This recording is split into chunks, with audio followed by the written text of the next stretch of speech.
राज्यातील शासकीय कंत्राटदारांनी आता सरकारविरोधात आक्रमक पवित्रा घेतला आहे। विविध विकास कामांनी तब्बल 1,25,000 कोटी रुपयांनी बिले शासनाकडे प्रलंबित असल्याचा दावा करत थकीत रक्कम तातडीने अदा करण्याची मागणी कंत्राटदारांनी केली आहे।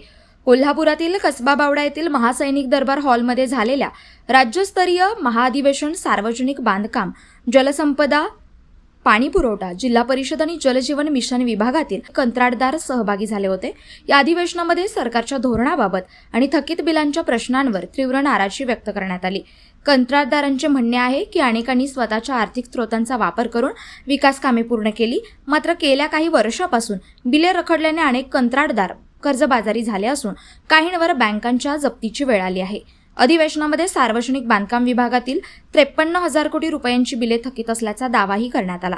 तसेच शासनाने नवीन कामे काढण्यापूर्वी जुनी बिले अदा करावीत, अन्यथा कंत्राटदारांनी नवीन निविदा प्रक्रियेमध्ये सहभागी होऊ नये असा इशाराही देण्यात आला आहे। दरम्यान कंत्राटदारांच्या मागण्यांसाठी राज्यस्तरीय फेडरेशन स्थापन करण्याचा निर्णय घेण्यात आला असून लवकरच संबंधित मंत्र्यांची भेट घेऊन प्रश्न सोडवण्याचा प्रयत्न केला जाणार आहे। मात्र सरकारने सकारात्मक निर्णय न घेतल्यास राज्यव्यापी आंदोलन छेडण्याचा निर्धार कंत्राटदारांनी व्यक्त केला। आता या प्रश्नावर शासन काय भूमिका घेते आणि थकीत बिलांना तिढा कधी सुटतो यांकडे राज्यभरातील हजारो कंत्राटदारांचं लक्ष लागलं आहे।